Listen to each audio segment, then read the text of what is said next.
8, यदि मैं सही हूं तो ठीक है, 8वें पद में ऐसे लिखा है, book of Matthew chapter 15 and verse 8, मत्ताई की किताब और 15 अध्याय और 8वां पद, कि ये लोग होठों से तो मेरा आदर करते हैं परंतु उनका मन मुझसे दूर रहता है।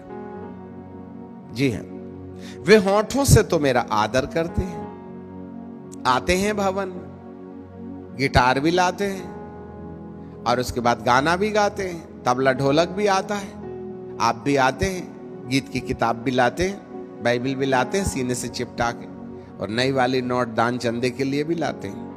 ये सब संस्कार अपने आप में बहुत अच्छे हैं, परंतु ये कोई परमेश्वर को प्रसन्न करने का रास्ता नहीं है। यहां प्रभु को शिकायत है, वे गाते हैं, कई लोगों को गाना याद नहीं रहता है तो पढ़ते ऐसे किताब रख लेते हैं और फिर इसके बाद में आंख भी मार लेते हैं अपनी प्रेमिका को। क्वायर में खड़े हुए लोगों को देखो, जिससे दिल लगा रहता है अपन उसी को बार बार देखते हैं और वो भी सामने वाला लाइन मारते रहता है। आपको क्या लगता है आज ये जो स्टेज है परफॉर्मेंस का जो स्थान बना है, आपको क्या लगता है परमेश्वर आपके बारे में कौन सी वाली नोट्स लिख रहा है डायरी के अंदर? तुम होठों से मेरा धन्यवाद करते हो। ये कोई परफॉर्मेंस की जगह नहीं है कि मैंने कितना अच्छा गाया। आप गाते समय दे दीजिएगा मोबाइल, जरा निकाल लेना और बाद में पूछते कैसा मैंने गाया। आपका मन संसारवाद में लगा है, आप एक दूसरे को देख के मुस्कुराते रहते हो, इससे कोई काम बनने वाला नहीं। बाइबल का प्रभु कहता है तुम होठों से मेरा आदर करते हो, बात यही है, परंतु तुम्हारा मन बहुत चंचल है, तुम दाया बाया देखते हो। लोग प्रशंसा की उम्मीद करते हैं कि मैंने कैसा गाया, इसका मतलब है आप प्रशंसा के लिए गाते हैं, मनुष्य को आकर्षित करने के लिए गाते हैं, मनुष्य को आकर्षित करने के लिए सुनते सुनाते हैं, उसकी भक्ति करते, उसमें डेमोन्स्ट्रेशन नहीं होना चाहिए। बाइबल का प्रभु कहता है तुम होठों से तो मेरा आदर करते हो परंतु तुम्हारा मन मुझसे दूर रहता, भटकते रहता है। हमारा ध्यान इस छत के नीचे ही रहता है, इसके ऊपर नहीं जाता। जब हमारा ध्यान छत के ऊपर ही नहीं गया तो आकाश गंगा के ऊपर रहने वाले परमेश्वर तक कैसे पहुंचेगा? आपको तो इस संसारवाद से अर्थात इस वायुमंडल से ऊपर जाना होगा, इस चांद और सितारे से ऊंचे अर्थात इस मिल्की गैलेक्सी के ऊपर अपनी कल्पनाओं को ले जाना पड़ेगा। वही तो ध्यान है, वही तो साधना है। हम तो पब्लिक देख देख के गाते हैं, नहीं तो किताब देख देख के गाते हैं। हमारा ध्यान तो यही है। हम तो छत से ऊपर नहीं निकले तो आकाश गंगा क्या खाक पार कर लेंगे? तो परमेश्वर से कहां मुलाकात होवे? प्रभु की शिकायत ना केवल नए नियम में परंतु पुराने नियम में भी यही शिकायत थी। यशायाह के 29वां अध्याय बुक ऑफ आइज़िया 29 एंड वर्स 19, वहां बाइबल कुछ इसी प्रकार की बात हमको बार बार दोहराती है।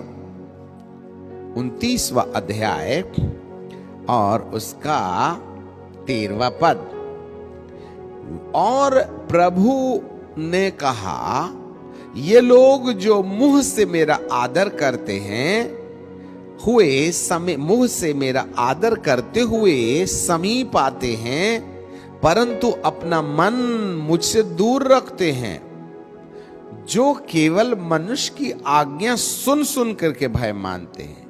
उन्हें परमेश्वर का भय नहीं है। मनुष्य जो आदेश देता है, लीडर जो आज्ञा देता है, उसी के कारण वे भयभीत होकर के उसी के निर्देश पर चलते हैं।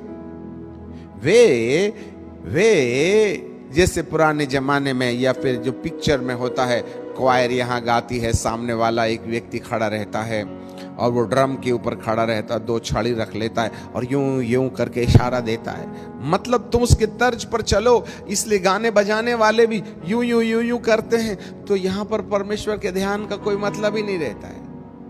आज क्वायर में सेंटर पर खड़े हुए लीडर छड़ी के द्वारा ऐसा ऐसा इशारा करें और आप उनको देख देख के गाएं, यहां तो परमेश्वर का कोई काम है ही नहीं।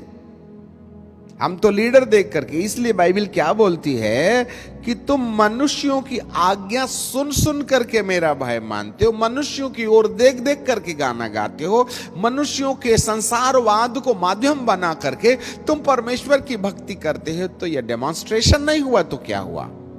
बाइबल का प्रभु कहता है कि तुम आदर भाव से मेरे पास आते जरूर हो, परंतु तुम्हारा मन मुझसे दूर रहता है।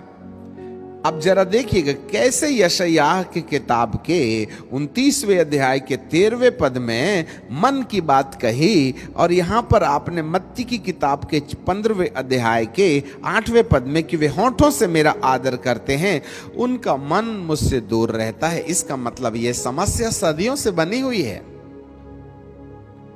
ध्यान दीजिएगा, चाहे पुराना नियम हो चाहे नया नियम, चाहे मूसा की व्यवस्था के अधीन रहकर के बलिदान चढ़ाने वाले हों। अब जरा देखिएगा, यदि मूसा के द्वारा मूसा की व्यवस्था के आधार पर बलिदान चढ़ाई जाने वाली यदि विधि भी है, तो भी वहां पर मन के समर्पण का काम है। खाली पीली बकरा काटने से काम नहीं बनेगा, खाली पीली तिलक लगाने से काम नहीं बनेगा, खाली पीली अन्न बलि, मेल बलि, पाप बलि, दोष बलि लगाने से काम नहीं बनेगा। वहां मन का भी परमेश्वर के साथ में जोड़ा जाना आवश्यक चीज है। वहां भी तो परमेश्वर शिकायत कर रहा, वहां भी तो लोगों ने अपना मन नहीं जोड़ा। अब नए नियम में जब से प्रभु आ गए हैं, क्या मान लिया, मारा गया, गाड़ा गया, जी उठा, उसके बाद तो आप बिल्कुल धरती के शहंशाह बन जाइए, बीड़ी भी पीजिए, जो करना है वो करते रहिएगा और सोचिएगा कि प्रभु मुझसे प्रसन्न है। बस एक ही पद आती है आपको, इब्रानी की किताब और उसका 11वां अध्याय और 21, विश्वास के बिना उसको प्रसन्न करना कठिन है। It is impossible to please God without the faith. तो तुम तो विश्वास करने चलो, मारा गया, गाड़ा गया, जी उठा, उसके बाद में लाइन मारते रहिए, छोकरी को मारते रहिए, माँ बाप का अपमान करते रहिएगा, अनाप शनाप जो मुंह में आता है बोलते रहिएगा, फिर भी बोलिएगा कि मेरा उद्धार हो गया। समझ में नहीं आता क्यों आदमी अंधा हो गया है। अरे आत्मिक दिमाग के मन के अंदर में जब नल की टोटी ही बंद है तो बाल्टी में गिरेगा क्या? जब मन का शुद्धिकरण ही नहीं तो परमेश्वर का संचार आपकी जिंदगी में होगा कैसे? वो विश्वास तो पापों की क्षमा के लिए।